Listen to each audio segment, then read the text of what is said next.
whether I'm manufacturing a jet engine or an MRI machine, I had a real need to be connected to that machine. It's too expensive for there to be downtime. So it started with maintenance. It evolved into more of a predictive maintenance. And now it's evolving into a model where it's creating new economies or redirecting economies by saving money, by improving performance. So is that the landscape that everyone on the panel sees that, or do you feel industrial IoT is or should be something very different? As we look at what planet Earth needs, should be doing other things. Well, I just have an interesting comment on that.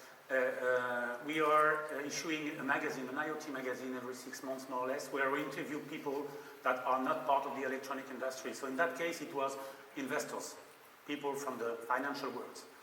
And the question was, if a company has an IoT strategy, or pretend to have an IoT strategy, what is the impact on the stock price? Immediately, all the people from the finance world are saying it has a huge impact. If you have an IoT strategy, the stock will immediately rise. And the next one is an AI strategy. There you go. Stock goes up. And add some blockchain strategy. Guess what? I've met with one customer telling me I need to connect everything because my CEO asked me to have an IoT strategy. There you go. Don't write that down. So we need to make sure that we need to start from somewhere, start small, like Lou, my colleague, was explaining this morning, and have a real roadmap, and not doing IoT for IoT. Otherwise, you can just kill your own company by trying to make things too fast. So I think that's. Justin, you go. You go first. Okay. I was just going to say, and I think one of the other misconceptions that people get into is they want to do their IoT project. Right? IoT is really evolving. To your point of what should IoT be, IoT is really, I don't want to say limitless, but it's close. It's limited by our imagination and how we use what we have available, and who knows what's going to be available tomorrow. So really, as you move forward on your IoT journey, it really needs to become a way of life. It's not a project. It's a way you do business from here on out. So what I was going to say is, you bring up an interesting point, which is the really expensive machines like the airplanes. Elevators. The famous story, elevators, have always been managed because it was easy to get the business case behind. And we don't want to be stuck in an elevator. I don't. I'm pretty sure I don't. No one wants to be stuck with me in an elevator usually. We're trying to help. Nice using our platform. Yeah. There you go. different company. But the key thing is now, in my mind, how do you take that now and take that same capability? The first step is and put it against a broad-based volume set of applications that are out there. Because not every manufacturing plant has the same level of complexity that, say, an engine might have, or the expense associated with it. And I think that's really where it's the democratization, for lack of a better term, of this. And the key things to getting there right now is, look, all this is going to need to be in an IP network. So that's one of the areas that we're really focused on. So let's get everything in an IP network. We know there's going to be an edge control layer. I think everyone agrees there's going to be an edge control layer.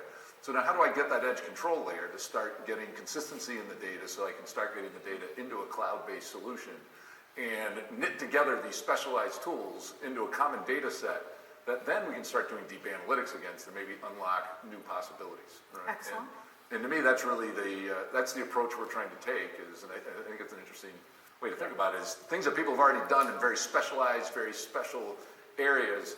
Now, how do you take it into a broad-based environment and do it in a way so that it's not only your industrial part of your business, but also your data center, your buildings, and how you're connecting to the grid. Those are all starting to interact together, whether you're looking at energy storage, how your data center's behaving. It becomes a real IoT runs on a data center. It is an ecosystem. Everything has to depend on everybody. I was going to say that I think is the key word, right? Ecosystem, right? And it's not coming from a single vendor.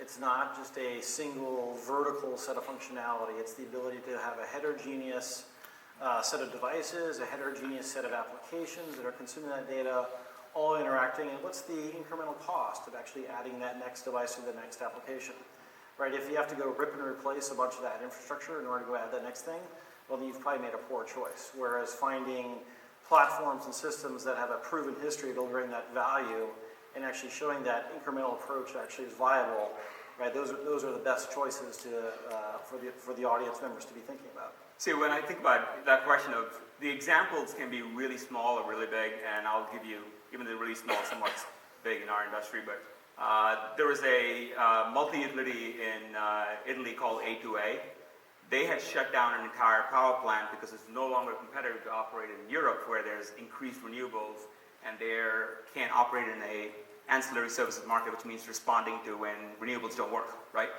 And it was just that one power plant. For them, IoT didn't mean their entire enterprise, their entire business. It just meant only that power plant. The internet, that setting was that power plant. We were able to model it in deep physics in our idea we call a digital twin, where we can make virtual representations. And we reopened a power plant. Jobs are back. They're making money with the power plant. They had decided that they would shut down and it probably would never be open forever, right? At the same time, we see customers like Rasgas in Qatar, who started with a power generation side, but then pretty soon connected their entire LNG train. When they say train, it's like a mile long. They've got 7 different trains. For them, the setting was the entire train. If that something in that train trips, it's $27 million a day loss in value. So that means a lot of money at stake. So for them, the entire train had to be connected. And then we're seeing ideas where now they want to do smart cities. So the context can be different. To your point of what is IoT, it's the settings matter. For me, I'm happy with my connected home, but I'm sure somebody else is dreaming up a connected city. So let's now take that and shift gears into, all of this implies huge amounts of data.